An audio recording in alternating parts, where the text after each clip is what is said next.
यूहन्ना रचित सुसमाचार 3 अध्याय 14। और जिस रीति से मूसा ने जंगल में सांप को ऊंचे पर चढ़ाया, उसी रीति से अवश्य है कि मनुष्य का पुत्र भी ऊंचे पर चढ़ाया जाए। नंबर्स चैप्टर 21 4th वर्ष जो हमने वहां पे पढ़ा, वहां पर इस बात का उल्लेख 4 से लेकर 9 पद तक हमने पढ़ा। उसमें यहां पर वो बात को उल्लेख किया गया है जब इजरायली लोग परमेश्वर के विरुद्ध बात करने लगे और परमेश्वर ने वहां सांपों को भेजा और वे बहुत से लोग मारे गए। और फिर वे परमेश्वर के से प्रार्थना करने के लिए, यहोवा से प्रार्थना करने के लिए मूसा से जाके कहा कि हमने पाप किया, और प्रभु हमारी प्रार्थना को सुने करके जाकर मूसा से प्रार्थना किया। और मूसा ने प्रार्थना किया, तब परमेश्वर ने एक प्रतिमा बनाने के लिए वहां बोला, और जितने लोगों ने उस सांप को, खंबे को देखा, वे बच गए करके हमने यहां पे पढ़ा। मेरे प्रियो, पाप क्यों हो जाता है? यहां पर जब हम देखते हैं 21वें अध्याय के 4 पद में वहां पे लिखा है, कोई एक जन पढ़िएगा, गीत 21 के 4 में। फिर उन्होंने होर पहाड़ से कूच करके लाल समुद्र का मार्ग लिया कि एदोम से बाहर बाहर घूम कर जाएं, और लोगों का मन मार्ग के कारण बहुत व्याकुल हो गया। जब मैं मनन कर रहा था तो मेरे को ये बात प्रकट हुआ कि मन बहुत व्याकुल जब होता है तो हम परमेश्वर के विरुद्ध पाप कर देते। इजरायली अकेले नहीं, हमारा मन भी अगर व्याकुल होने लगे तो हम क्या करने लगते हैं? परमेश्वर के विरुद्ध में बुड़बुड़ाने लगते हैं, कुड़कुड़ाने लगते हैं, उस पर आरोप लगाने लगते हैं। और ऐसा ही यहाँ पर इनका मन व्याकुल हो गया और वे क्या करने लगे? परमेश्वर के विरुद्ध में और मूसा के विरुद्ध में बोलने लगे, बात करने लगे। मेरे प्रिय, तो मन जो है पूरे जड़ का प्रसाद है ना। हमारा मन को हमें क्या करना चाहिए? नियंत्रण करना चाहिए, लेकिन मन को कोई नियंत्रण नहीं कर पाता। बोलचाल में बोले थे एक टेढ़ी कीर है, वो मन क्या है? टेढ़ी कीर है, उसको कोई कंट्रोल नहीं कर सकता। एक बंदर के समान इधर उधर कूदता ही रहता है। और मेरे प्रियो, और जब मन व्याकुल हो जाता है तो गलत स्टेप ले लेता है। और यहां पर यही हुआ। अभी तक परमेश्वर ने कितनी अद्भुत रीति से लोगों को चलाया, अगर हम जानते हैं, सब लोग जानते हैं, इसलिए लोग कितनी अद्भुत रीति से चलाया। आप और मैं इतने अद्भुत कार्य को नहीं देखे। लाल समुद्र को 2 भाग में कर दिया। अंकल ने बहुत बढ़िया गीत गाया, उसमें लिखा है लाल समुद्र को 2 भाग कर दिया। उस भाग करने के बाद भी उन्हें आंखों से देखा, लेकिन फिर भी इतना अद्भुत कार्य परमेश्वर के देखने के बाद भी, और मन्ना परमेश्वर खिला रहा है, कोई मेहनत नहीं है उनको, है ना। परमेश्वर कहता है, यहोवा परमेश्वर कहता है कि मैं पिता के समान उन्हें उठा के लेके आया। उनके जूते कभी पुराने नहीं हुए, उनके कपड़े पुराने नहीं हुए। कितना अद्भुत बात है। बच्चे बढ़ते गए, लेकिन जूता भी बढ़ता गया, कपड़ा भी बढ़ता गया, वहां पर सिलाई करने वाला कोई नहीं है। कितना अद्भुत बात है। कपड़े लेने की जरूरत नहीं, आयरन करने की जरूरत नहीं, तैयार होने की जरूरत नहीं, बिल्कुल बिल्कुल तरोताजा है बिल्कुल, उनको दिक्कत ही नहीं हो रहा है। रात में आप देखो तो बिल्कुल अग्नि से उनको परमेश्वर चला रहा है कि भाई रात में रेगिस्तान में चलेंगे, जंगल में चलेंगे, ठंड लगेगा तो एक गर्माहट उनके लिए, और सुबह धूप लगेगी करके। आज में दोपहर को देखा धूप, इतना तेज कड़क धूप था, बाप रे करके अंदर चला गया, इतना कड़क तेज धूप था।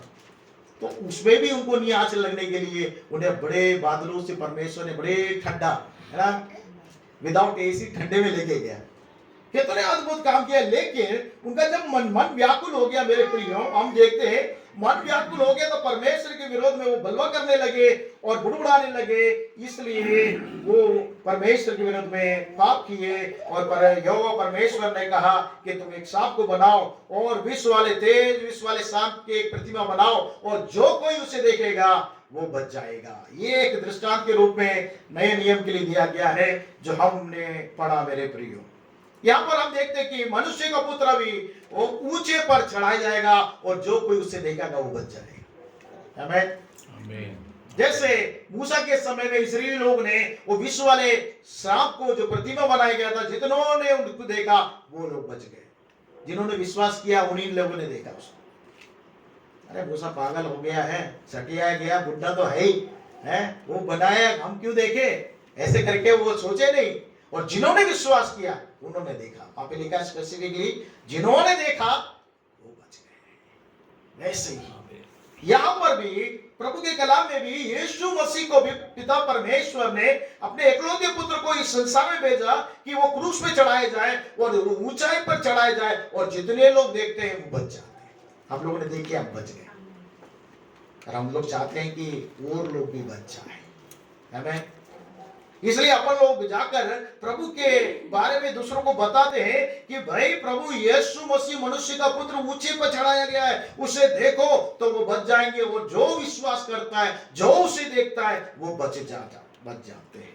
और यूहन्ना रचित सुसमाचार में मेरे साथ पलटाइए, 12वां अध्याय में हम चलते हैं। यूहन्ना रचित सुसमाचार 12 का 32 में अगर हम देखते हैं, वहां पर एक बात का उल्लेख है, लिखा है, यूहन्ना 12 का 32 में लिखा है, और मैं यदि पृथ्वी पर से ऊंचे पर चढ़ाया जाऊंगा तो सबको अपने पास खींचूंगा। यीशु मसीह का बयान है, कह रहा है कि और मैं यदि पृथ्वी पर से ऊंचे पर चढ़ाया जाऊंगा तो सबको अपने पास खींचूंगा। एक मैग्नेट क्या करता है, खींचता है। वैसा ही यीशु मसीह कहता है, जब मैं ऊंचे पर चढ़ाया जाऊंगा तो सबको अपने पास खींच लूंगा। तो यीशु मसीह को ऊपर चढ़ना जरूरी है। वो जब तक नहीं चढ़ेगा तब तक वो खींचा नहीं जाएगा। वो खुद अपना टेस्टिमनी दे रहा है कि खींचा जाएगा तो मैं क्या करूंगा, सबको खींच लूंगा, अपनी तरफ खींच लूंगा। मेरे को ऊपर ऊंचे पर चढ़ाना जरूरी है, और चढ़ाया गया यीशु मसीह। लेकिन मेरे प्रियो, यीशु मसीह ऊपर चढ़ाए जाने का कुछ कारण है जो पौलुस इफिसियों के पत्री में हम देखते हैं। इफिसियों के पत्री अगर हम पलटाएंगे, पौलुस लिखता है उन बातों को। इफिसियों के पत्री 2 अध्याय का 1 पद अगर हम पढ़ते हैं, उसमें लिखता है, उसने तुम्हें भी जिलाया जो अपने अपराधों और पापों के कारण मरे हुए थे। लिखा है कि उसने तुम्हें भी जिलाया जो अपने अपराध और पापों के कारण मरे हुए थे।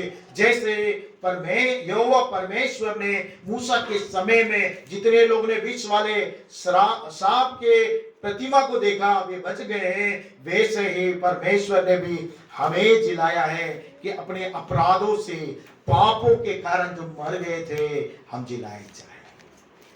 मेरे प्रियो, शायद आप लोगों को याद है क्या मालूम नहीं, अपराध अलग है, पाप अलग है। पाप वो है जो हम परमेश्वर के विरोध में करते, वो पाप है। और अपराध वो है जो मनुष्य के विरोध में हम करते, वो अपराध है। और इस्राएली लोगों ने दोनों काम किया, मूसा के विरोध में अपराध किया और परमेश्वर के विरोध में पाप किया। परमेश्वर इतने अद्भुत रीति से मूसा के द्वारा चला के आ रहा है, लेकिन इन लोगों ने दोनों कार्य किया, अपराध भी किया, पाप भी किया। जब मनुष्य के विरोध में हम बोलते हैं, बुड़बुड़ाते हैं, कुड़कुड़ाते हैं, उनके विरोध में बुराई करते हैं, अपराध करते हैं, तो वो अपराध की श्रृंखला में आता है। और प्रभु के वचन को नहीं मानते हैं, प्रभु पर संदेह करते हैं, बुड़बुड़ाते परमेश्वर की ओर, उस पर आरोप लगाते हैं कि हमें ये मन्ना को खाने के लिए दे रहा है। प्रभु क्या खाने के लिए दे रहा है? आप लोगों ने और मैंने स्वाद नहीं चखा। कहा जाता है कि वो शहद जैसा है, और ये स्वर्गदूतों का भोजन है जो उनको खिलाया गया।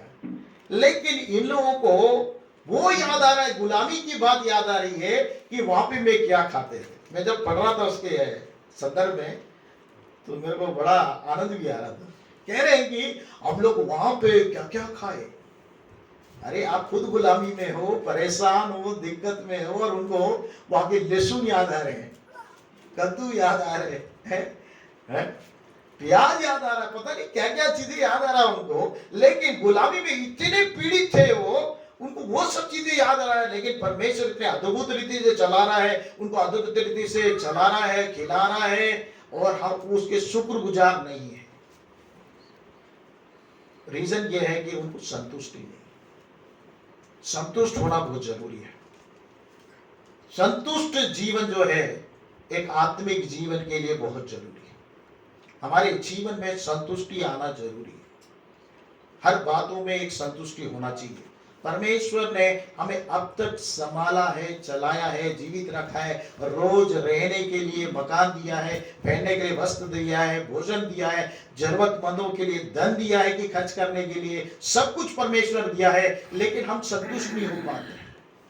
वो हाय लगी रहती है कि वो हाय और मिल जाए और मिल जाए और मिल जाए, तो व्यक्ति कभी संतुष्ट नहीं होता और वो बुड़बुड़ाने लगता है, कुड़कुड़ाने लगता है और उसकी नींद खराब हो जाती है और नींद भी नहीं आती मेरे प्रियो। क्या नहीं आ रही? नींद नहीं आती। जो आदमी चारपाई में जाके लेटते ही उसको नींद आ जाती है ना, वो बहुत सुखी आदमी है। मेरी पत्नी बोलती है कि ये आप जब लेट जाते हो तो बस ये खराटा मारने लगते हो। मैंने बोला वो प्रभु है, सब कुछ देखता है, अभी तक चलाए, आगे भी चलाने में सामर्थ्य है। ऐसा नहीं कि हम लोग किसी परेशानी नहीं, तकलीफ नहीं है तकलीफ है, कष्ट है, परेशानी है, लेकिन हमारा विश्वास तब ही बना रहेगा जब हम संतुष्ट रहेंगे कि परमेश्वर ने अब तक चलाया, आगे भी चलाने में योग्य है, तो हम परमेश्वर के विरुद्ध पाप नहीं करेंगे और दूसरों के विरोध में बुराई ना करेंगे। और प्रभु का कलाम कहता है कि तुम्हें जलाया जो अपराधों में और पापों में मरे हुए थे। तो परमेश्वर हमें एक जिलाने वाला परमेश्वर है जो हमें अपराध से और पाप से जिलाता है। हम निकाल लेंगे होना है पहला अध्याय 29वां पद। यहाँ पर योना बपतिस्मा देने वाला कहता है, देखिए, दूसरे दिन उसने यीशु को अपनी ओर आते देखकर कहा, देखो यह परमेश्वर का मेमना है जो जगत का पाप उठा ले जाता है। देखो ये परमेश्वर का वो मेमना है जो जगत के पापों को उठा ले जाता है। यीशु मसीह के बारे में वो टेस्टिमनी दे रहा है, जॉन द बैप्टिस्ट दे रहा है, योना बपतिस्मा दे रहा है कि देखो ये वो परमेश्वर का मेमना है। ये मेमना आया इसीलिए है कि जगत के जितने जगत के पाप है सबको उठा के ले जाए। वो पाप को उठाने के लिए यीशु मसीह आया जब क्रूस पे वो चढ़ा मेरे प्रियो। और आगे जब हम इफिसियों की पत्री दूसरे अध्याय के 5वें पद भी अगर हम पढ़ते हैं, जिसे हमने निकाला था, पहला पद पढ़ा था, जब हम अपराधों के कारण मरे हुए थे तो हमें मसीह के साथ जिलाया, अनुग्रह से तुम्हारा उद्धार हुआ है। लिखा है कि जब हम अपराध से मरे हुए थे तो हमें मसीह के साथ जिलाया है। मसीह ने हमें जिलाया है। इसे हमें कभी नहीं बोलना है कि हम अपराध के कारण मरे हुए थे। अपराध मैंने कहा दूसरों के विरोध में जब करते हैं, कार्य करते हैं, बुराई करते हैं, आरोप लगाते हैं, तो वो अपराध है। और यहाँ पे लिखा गया है, उल्लेख कर रहा है, पुरुष कह रहा है कि अपराधों के कारण मरे हुए थे। तो अगर हम अपराध करेंगे तो निश्चय हमारी मृत्यु हो जाएगी। हमें अपराध नहीं करना। और प्रभु का कलाम कहता है कि अपराध के कारण मरे हुए थे, मसीह के साथ हमें परमेश्वर ने जिलाए, अनुग्रह से तुम्हारा उद्धार हुआ है। उस उद्धार को हमें संभाल के रखना है। सल्वेशन जो उद्धार है वो कोई मूल्य उसको नहीं चुका सकते। इतना बड़ा मूल्य यीशु मसीह ने चुकाया। उस कलवारी क्रूस में अपने लहू को उसने बहाया। 39 कोड़े जब उसके शरीर में लगे मेरे प्रियो, उसको मैं मनन कर रहा था। जब मेरा हार्ट अटैक हो गया था, मैं मनन कर रहा था। प्रभु ने मुझे बोला उसे मनन कर, क्योंकि तेरा दर्द इतना दयनीय है। तो मैं प्रभु से बोला ये दर्द मुझसे सहन नहीं हो रहा। तो प्रभु ने कहा मेरे क्रूस के चित्रण को मनन कर। जब मैं मनन कर रहा था तो मेरे ऊपर में जो भी दर्द हो रहा था, ट्रीटमेंट हो रहा था, वो सारा दर्द मेरे को पता नहीं, क्योंकि मेरा मनन वहीं उसी चित्त में लगा हुआ था। प्रभु को क्रूस पे कैसे चढ़ाया गया, वो कितने पीड़ित हुआ, कितने 39 कूड़े, जो कूड़े में जब उसको लगाएंगे, साधारण कूड़े नहीं थे, उसमें ऐसे रॉड टाइप के लगे हुए थे, जब पड़ते थे तो नस वगैरह खींच के आता, ब्लड निकल के आ जाता था। अधमरा हो गया था यीशु मसीह। और बचपन से अपन ने यीशु मसीह के बारे में देखा और फिल्म्स को भी देखा, जीसस फिल्म्स को देखा, उसमें चित्रित की हुई बातों को देखा। बहुत कम बातें बताई गई है, लेकिन वो सब में मनन कर रहा था तो मेरे दर्द सब चला गया। क्यों? क्योंकि प्रभु यीशु मसीह के वो क्रूस के जब चिंतन करते हैं तो प्रभु हमें हमारे दर्दों को दूर कर देता है, हमारे दुखों को दूर कर देता है, हमारे पापों को दूर कर देता है, हमारे अधर्म को दूर कर देता है, हमारे श्रापों से हमें मुक्त कर देता है, हमारी बीमारी से, हमारे रोग से, हमारी कंगाली से परमेश्वर हमें छुड़ा देता है। उसके लहू में उतना सामर्थ्य है, उसके क्रूस में उतना सामर्थ्य है। वो क्रूस इतना बड़ा सामर्थ्य है, जितनों ने उसकी ओर देखा वे छुड़ाए गए, वे उद्धार पाए, क्योंकि उसने पाप को उठा ले गया। हमारे अधर्म के कारण वो मारा गया करके परमेश्वर का कलाम कहता है। अगर हम फिर से इफिसियों के पत्र पहला अध्याय 19 से हम पढ़ेंगे, 19 से पढ़ेंगे। और उसकी सामर्थ्य हम में जो विश्वास करते हैं कितनी महान है, उसकी शक्ति के प्रभाव के उस कार्य के अनुसार जो उसने मसीह में किया, कि उसके मरे हुओं में से जिलाकर स्वर्गीय स्थानों में अपनी दाहिनी ओर सब प्रकार की प्रधानता और अधिकार और सामर्थ और प्रभुता के और हर एक नाम के ऊपर, जो न केवल उस लोक में पर आने वाले लोक में भी लिया जाएगा, बैठाया, और सब कुछ उसके पांव तले कर दिया, और उसे सब वस्तुओं पर शिरोमणि ठहराकर कलीसिया को दे दिया। Thank you. यहाँ पर मेरे प्रियो वो मसीह के बारे में चित्रण बताया गया है कि सामर्थ हम में जो विश्वास करते हैं, जो विश्वास करते हैं, हर किसी के लिए नहीं है। हम यहाँ बैठ सकते हैं, वचन सुन सकते हैं, बाहर वाले भी हो सकता सुन सकते हैं, लेकिन मेरे प्रिय जो विश्वास करे उनके लिए परमेश्वर कार्य कर सकता है, और जो विश्वास नहीं करेगा उसके लिए परमेश्वर कार्य नहीं कर सकता। करीब 18 साल में भी कलीसिया जा रहा था, कलीसिया में बैठता था, संडे क्लास में जाता था, यूथ मीटिंग जाता था, सब जाता था, लेकिन कभी मैंने यीशु मसीह पर विश्वास नहीं किया। मैं बोलता हूं कि क्रिश्चियन वही है जो क्राइस्ट जब तक अंदर नहीं आएगा वो क्रिश्चियन नहीं है।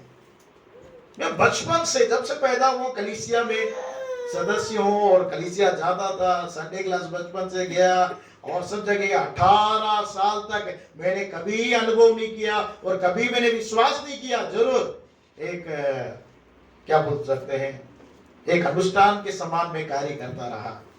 पापा डांटेंगे, मम्मी डांटेगी, है, पापा नाराज हो जाएंगे, इसलिए जाके बैठना है। मुझे और यीशु मसीह से कोई भी मेरा कोई संबंध नहीं है, तो हम बैठकर सुनने से हमारे अंदर भी विश्वास आएगा नहीं कह सकते। मेरे प्रिय, जो विश्वास करेगा, मतलब जिसके अंदर में परमेश्वर कार्य करता है। सुनते तो हम बहुत हैं, हम प्रचार भी करते हैं, लोगों को प्रभु के बारे में बताते हैं, सुनते सभी लोग हैं, लेकिन जिनके अंदर परमेश्वर कार्य करता है उनके अंदर में विश्वास आता है। और यहाँ पे लिखा है जिसके अंदर में विश्वास आएगा वो प्रभाव, लिखा है कि उसकी शक्ति के प्रभाव के उस कार्य के अनुसार जो मसीह में किया, मरे हुए में से जला के स्वर्गीय स्थान में अपनी दाहिनी ओर सब प्रकार की प्रधानता, अधिकार, सामर्थ, प्रभुता और हर एक नाम के ऊपर, जो ना केवल लोक में, आने वाले लोक में भी लिया जाएगा, सब कुछ उसके पांव तले कर दिया है और उसको कलीसिया के हाथों में सौंप दिया। कलीसिया कौन है? जो प्रभु यीशु मसीह को विश्वास करता है। चर्च आने से हम कलीसिया के मेंबर जरूर बन सकते हैं, लेकिन हम कलीसिया बनना है, मसीह के अंग बनना है। जब तक हम प्रभु को विश्वास नहीं करेंगे हम मसीह के अंग नहीं बन सकते। और मसीह के अंग बनने के लिए हमें उस पर विश्वास करना होगा, और जब हम विश्वास करेंगे, उसके जब अंग बन जाएंगे, तो परमेश्वर वही सामर्थ्य के कार्य, वही परमेश्वर प्रभुता के कार्य हमारे हाथों में, हमारे कांधों में दे देता है। वो सामर्थ्य के अद्भुत कार्य हमारे जीवन के द्वारा होने लगता है। अशुद्ध आत्मा भागने लगती है। आप लोगों को अनुभव है क्या मालूम नहीं, मैं पहले बहुत डरता था अशुद्ध आत्मा को देख के, क्योंकि बचपन से कलीसिया गया, आज पता नहीं कुछ अलग वे में प्रभु मुझे ले जा रहा है। तो कलीसिया में जाते तो अशुद्ध आत्मा को भगाते थे लोग, उसको देख के मैं डरता था बचपन में। और पादरी बोलते थे, जिस चर्च में मैं जाता हूँ, पादरी बोलते डरना नहीं, वो अशुद्ध आत्मा का तुम्हें पकड़ लेगा। तो हम लोग बच्चे थे, तो हमारे अंदर में एक बड़ा डर लगता था कि अशुद्ध आत्मा है, यीशु मसीह की लहू की जय, यीशु मसीह की लहू की जय बोलो करके डर के मारे बोलते रहते थे, लेकिन कोई अनुभव नहीं था। लेकिन मेरे प्रियो, जब प्रभु मुझे सेवा में बुलाया और सेवा के लिए अलग किया और मैं वो सब बातों को भूल गया, लेकिन एक बार अपने भोपाल के क्षेत्र में एक झुग्गी बस्ती में मैं बैठा हुआ था, एक सेवक के साथ बात कर रहा था, तो एक स्त्री के अंदर में अशुद्ध आत्मा से पीड़ित है। उसको 2 स्त्रियां पकड़ के खींच के लेकर आई। मैं इस तरह बैठा हूं और एक पादरी इधर बैठे हुए हैं, वो आगे वो स्त्री वहां रुक गई, वो बहनियां रुक गई, वहां पे 2 लोग खींच रहे, आ करके, वो नहीं आ रहे, पकड़ के खींचे तो वो आके मेरे पैर के पास आके गिर गए। तब मैं समझा मेरे अंदर में जो है उससे बड़ा है। आमीन, हालेलुया। तब मुझे पता चला कि मेरे अंदर में जो प्रभु परमेश्वर है वो कितना महान है, मुझे डरने की आवश्यकता नहीं है। वो मेरे साथ है। वो अशुद्ध आत्मा इसलिए रुकी हुई है कि वो आ नहीं सकती है, क्योंकि प्रभु की आत्मा जो हमारे अंदर में वास करती है उसमें कितना सामर्थ्य है हम नहीं पहचान पा रहे हैं। जब वहां प्रैक्टिकली देख रहा हूं तब मैं पहचाना। वो अशुद्ध आत्मा को उस दिन भगाया तो आज तक वो ठीक है, आज वो प्रभु की कलीसिया में सदस्य हो गई पूरे परिवार के साथ। मेरे प्रियो, मैं यही कहना चाहता हूं कि हम जब छक लेते हैं, प्रभु पर विश्वास करते, छक लेते और प्रभु की आत्मा को हमारे अंदर में वास करने लगते, तो वो सामर्थ्य परमेश्वर हमारे अंदर में देता है। लेकिन हम उसको अनुभव नहीं करते। जब तक ऐसा इंसिडेंट नहीं हो जाए हमारे जीवन में, तब तक हम अनुभव नहीं करते। मेरे साथ होने दिया परमेश्वर, उस दिन से मेरा वो डर चला गया। आमीन, हालेलुया। तो हमारा परमेश्वर इतना महान है, सामर्थ्य है। वो कहता है कि कलीसिया को दे दिया उसने, वो सामर्थ्य को परमेश्वर ने कलीसिया को दे दिया है। उसके सम्मुख में उसके सब उसके पैर के नीचे है। अगर वो अनुभव नहीं होता तो अभी तक मैं डरता ही रहता। तो परमेश्वर ने वो अनुभव मेरे को करने दिया। मेरे प्रिय, तो हम साधारण लोग नहीं है। यदि हम विश्वास करते हैं प्रभु को विश्वास करते हैं, उसको अपने अंदर में आने के लिए अनुमति देते हैं, वो हमारे संग रहता है, तो हमारे द्वारा परमेश्वर महान कार्य को करता है, सामर्थ्य कार्य कर सकता है। हम असंभव कार्य को भी संभव हमारे द्वारा करने के लिए वो सामर्थ्य परमेश्वर है। परमेश्वर का कलाम कहता है मेरे प्रियो, उसने कलीसिया को दे दिया। वही कलीसिया है जो परमेश्वर के आगे, उसमें वो सामर्थ्य पाई जाती है। उस सामर्थ्य अंदर में हमारे जीवन में परमेश्वर कार्य करना है, तो हम परमेश्वर के हाथों में हमें समर्पित करना जरूरी है। और आगे हम चलते हैं इफिसियों की पत्री में ही, अगर हम देखेंगे 2 अध्याय 6 पद में हम देखते हैं, वहां पर लिखा है, और मसीह यीशु में उसके साथ उठाया और स्वर्गीय स्थानों में उसके साथ बैठाया। और हम इतने साधारण लोग नहीं है मेरे प्रिय। अगर हम विश्वास करते हैं, परमेश्वर हमें पाप अपराध से मात्र छुड़ाता नहीं है, हमारे द्वारा विश्वास के द्वारा सामर्थ्य कार्य करता अकेला नहीं है। वहां पे लिखा है मसीह यीशु के साथ उठाया और स्वर्गीय स्थान में परमेश्वर। हम 2 स्थान में आत्मिक रीति से हम स्वर्गीय स्थान में बैठे हुए मेरे प्रियो। हमें एहसास नहीं होता, हम तो सोचते हैं ऐसे ही जी रहे हैं, लेकिन परमेश्वर हमें एक स्वर्गीय स्थान में जो यीशु मसीह के साथ हमें बिठाता है। एक उद्धार पाया हुआ व्यक्ति एक साधारण व्यक्ति नहीं है, उसको परमेश्वर सेरेमनी बना के रखा हुआ है। ये संसार पूरा उसके पांव के नीचे, जैसे यीशु मसीह के नीचे है, वो उसके नीचे है। आपको समझना है कि मैं साधारण व्यक्ति नहीं हूं। हम लोग सोचते हैं हम लोग साधारण व्यक्ति है, नहीं मेरे प्रिय। यीशु मसीह ने हमें इसलिए चुना कि पाप के ऊपर में जय पाकर यीशु मसीह ने हमें पाप से छुड़ाया। अधर्म के ऊपर जय पाकर अधर्म से परमेश्वर ने छुड़ाया। बीमारी के ऊपर में जय प्राप्त करके बीमारी से परमेश्वर ने छुड़ाया। हमें विश्वास करना है और हमें क्लेम करना है।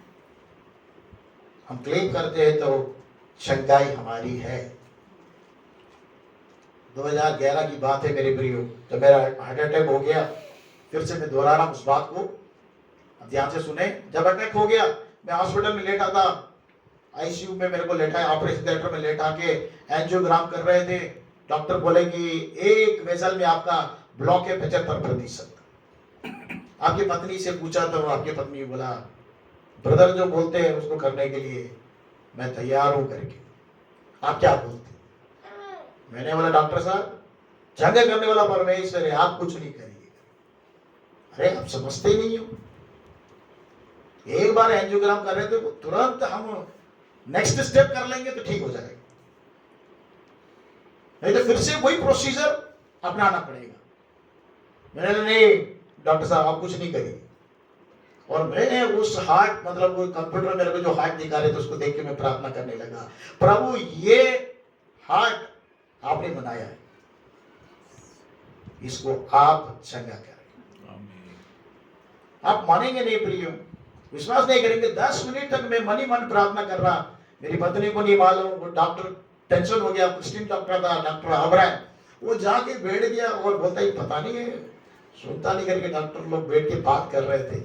10 मिनट के बाद आके बोला कि मैं चेक करना चाहता हूँ। मैं बोला यस डॉक्टर श्योर आप चेक करिए। जब चेक करने लगा तो बोलता है 10 मिनट के बाद चेक करके by the grace of God your block is clear, no need to operation. आमीन।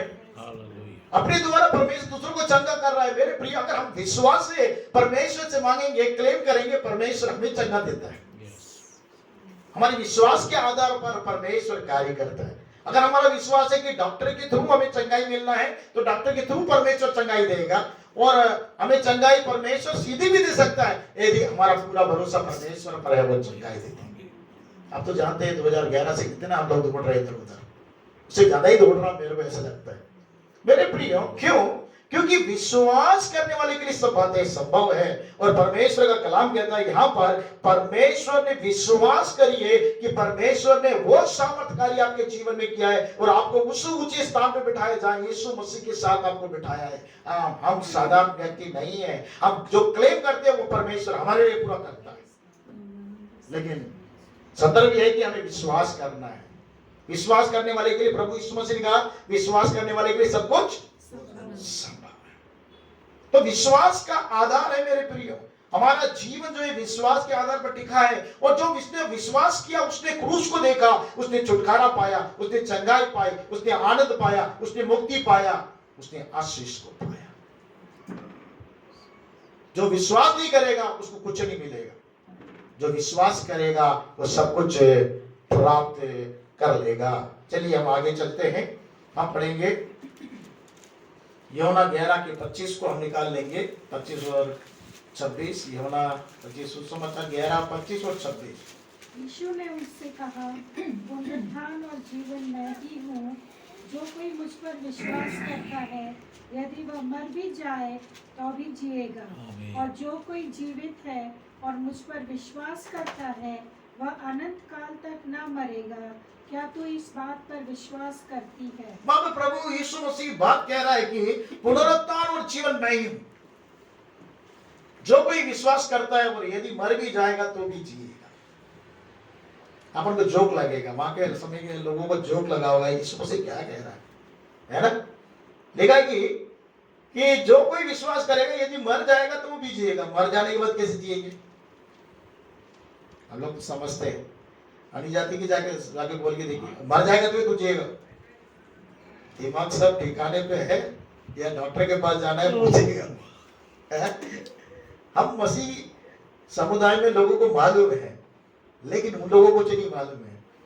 और वहां पे कहा जा रहा है कि जो कोई विश्वास करता है और यदि मर भी जाएगा तो जिएगा, जो कोई जीवित है और मुझ पर विश्वास करता है वो अनंत तक न मरेगा। अनंत तक, इंटरनल लाइफ, मतलब हमेशा हम जीवित रहेंगे यीशु मसीह के साथ, क्योंकि यीशु मसीह हमारे लिए मारा गया क्रूस पे और जी उठा।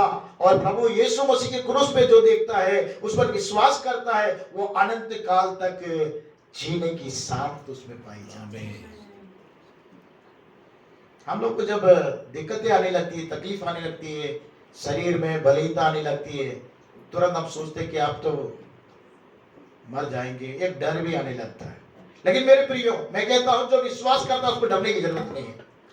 वो विश्वास करे, वो प्रभु यहाँ पे भी आरोग्यता से रखेगा। अगर प्रभु यहाँ अगर हम आंख बंद करेंगे तो वहां पर परमेश्वर हमारी आंखें खुलेगी और अनंत जीवन तक परमेश्वर हमारा रखवाला रहेगा। कह रहा है कि प्रकाशित वाक्य में कहता है कि तुम्हारे आंसुओं को मैं पोंछ डालूंगा। आमीन। हमारे आंसुओं को परमेश्वर पोंछ डालेगा, हमारी तकलीफ को परमेश्वर पोंछ डालेगा। और जितने लोग मर गए हैं वो सब जिएंगे यीशु मसीह में, क्योंकि यीशु मसीह में सारे लोग जीवित हैं मेरे प्रिय। हम लोगों के लिए मृत्यु पता है, लेकिन परमेश्वर के सामने कोई मृत्यु नहीं है मेरे प्रिय, सब जीवित है। इसलिए वो कहता है अब्राहम, इसहाक, याकूब का परमेश्वर वो मुर्दों का नहीं, वो जीवित परमेश्वर। आमीन। अब्राहम, इसहाक, याकूब आज भी जीवित है परमेश्वर के सम्मुख में, हमारे सम्मुख में मर गए हैं, उसके उनके कब्रें हैं, लेकिन प्रभु के सामने वो जीवित है, कोई मरा हुआ नहीं है। इसलिए वो कहता है पुनरुत्थान और जीवन वो मेरे पास है, और जो विश्वास करेगा वो मर भी जाएगा तो जिएगा, और मेरे प्रियो वो अनंत जीवन को पाएगा। रोमियो की पत्री अगर हम निकाल लेंगे, जल्दी से मैं समाप्त करूंगा। रोमियो की पत्री 8वां अध्याय 2 पद। क्योंकि जीवन की आत्मा की व्यवस्था ने मसीह यीशु में मुझे पाप की और मृत्यु की व्यवस्था से स्वतंत्र कर दिया। पौलुस कहता है, देखिए, जीवन की आत्मा की व्यवस्था ने मसीह यीशु में मुझे पाप की और मृत्यु की व्यवस्था से स्वतंत्र कर दिया। पाप और मृत्यु की जो व्यवस्था है उससे जो ये क्रूस पर देखता है उसको स्वतंत्रता मिलती है, मसीह यीशु को। आपको मालूम है पौलुस जो है मसीह यीशु करके डिनोट करता है, क्राइस्ट जीसस करके डिनोट करता है। एक संदर्भ है उसमें कि मसीह यीशु वो मृत्यु पर जय प्राप्त कर लिया, इसलिए वहां डिनोट करता है कि मसीह यीशु करके वहां डिनोट करता है। यीशु मसीह करके डिनोट नहीं किया वहां पर, उसने नहीं लिखा है मेरे प्रियो, उसने लिखा है जीवन की आत्मा की जो व्यवस्था ने मसीह यीशु में मुझे पाप की और मृत्यु की व्यवस्था से स्वतंत्र कर दिया है। एक पाप की एक व्यवस्था है, और जो पाप करता है उसको मृत्यु होगी, और पाप का दंड मृत्यु है। और आदम और हव्वा ने पाप किया और उसका दंड उनको मृत्यु मिला। लेकिन मसीह यीशु में जो मसीह यीशु जो मुर्दों में से जी उठा, जो क्रूस पर उसने मृत्यु को हरा दिया और जयवंत हो गया वो, और उसने कहा कि प्रियो मृत्यु की डंक कहां रह गई, पाप का डंक कहां रह गया, उस पे उसने जय प्राप्त किया। तो वो क्रूस पर जो देखते हैं उन्हें एक विश्वास, एक आशा उसके अंदर में आती है मेरे प्रियो, कि हमें परमेश्वर ने उस मृत्यु की व्यवस्था से, उस पाप की व्यवस्था से परमेश्वर ने हमें छुड़ा दिया है, हमें स्वतंत्र कर दिया है। जैसे मूसा के द्वारा परमेश्वर ने इस्राएलियों को मिस्र की गुलामी से छुड़ाया, वैसे ही एक पाप की व्यवस्था है, उस पाप की व्यवस्था से आपको और मुझको परमेश्वर ने छुड़ाया मेरे प्रियो, ताकि हम परमेश्वर के नाम के लिए जी सके, उसके नाम की बड़ाई कर सके। क्योंकि यूहन्ना रचित सुसमाचार 10वां अध्याय का 10वां पद, आखिरी पद हम पढ़ेंगे और प्रार्थना में जाएंगे। यूहन्ना रचित सुसमाचार 10वां अध्याय का 10वां पद। चोर किसी और काम के लिए नहीं, परंतु केवल चोरी करने और घात करने और नष्ट करने को आता है। मैं इसलिए आया कि वे जीवन पाए और बहुतायत से। यीशु मसीह का स्टेटमेंट है मेरे प्रियो, मैं इसलिए आया हूं। इसलिए आया है कि वे जीवन पाए। हम जीवन पाने के लिए वो क्रूस पे चढ़ गया। जितनों ने उसकी ओर देखा उन्हें जीवन पाया, और सिर्फ जीवन नहीं, बहुतायत का पाए, बहुतायत का जीवन पाए। और प्रभु चाहता है हम जीवन मात्र नहीं, उस बहुतायत का जीवन पाए, एटर्नल लाइफ, जो हमारा हमेशा अनंत जीवन का, वो जीवन को प्राप्त करे। वो प्रभु की एक आशा है, इसलिए वो क्रूस पे चढ़ा मेरे प्रियो। वो चाहता है कि पाप से, अधर्म से, अपराध से, बुराई से, श्राप से, बीमारी से, रोग से, शैतान की गतिविधियों से, सबसे परमेश्वर हमें छुड़ाना चाहता है। यह देखिए मृत्यु की जो आखिरी मृत्यु जो शत्रु है उसे प्रभु यीशु मसीह नाश करेगा। प्रकाशित में पढ़ते हैं कि वो आखिरी मृत्यु है जो उसको भी प्रभु नाश करेगा। तो उसको मृत्यु को भी उसने जयवंत कर दिया और हम अनंत जीवन पाए, अनंत के वारिस हो जाए। इसलिए हम उस क्रूस की ओर अपने आंखों को लगाना है और मनन करना है, ध्यान करना है कि प्रभु मेरे पापों के कारण मैंने जो पाप किया उसका दंड, इतना कठोर दंड यीशु मसीह ने उठाया। यदि हम उस कठोर दंड को चिंतन करते रहेंगे ना, कभी पाप नहीं करेंगे, कभी हम अपराध नहीं करेंगे।